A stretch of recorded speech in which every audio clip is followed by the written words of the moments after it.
Hello friends, welcome to my channel. I'm Arman and in this video I'm going to talk about the things that happened on the chart in the past week and let's see what's the possible trend will be like in the short future. Well, as you can see based on the last analysis that I published, the price was in the range of 1963 here, and I predicted that after the price reaches to the resistance of 1970 in here, it will combined by correction and fall again. Well, the same thing happened, and the price faced a heavy drop from 1917 to 1932 that we specified. It's a very important demand zone that we discussed about it in the previous video.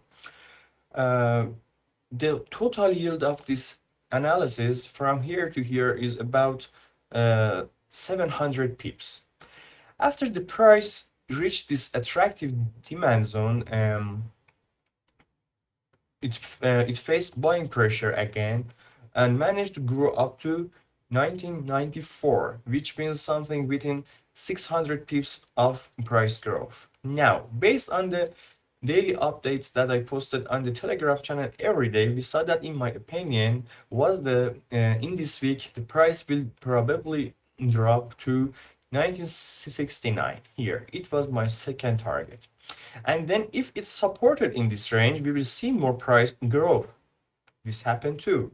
Currently, the price reacted positively to the level that we have determined and managed to penetrate above 1993.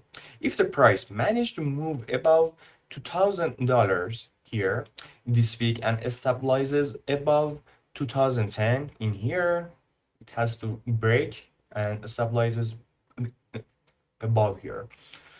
Um, we will probably see the price rise to higher targets, i.e. 2020 and 2040 in the short term.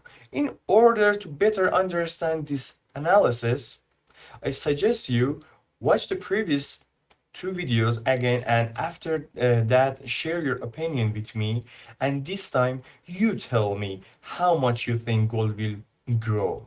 Okay, if this analysis was useful for you, be sure to share your opinion with me and don't forget to like, subscribe, and share this video with your friends.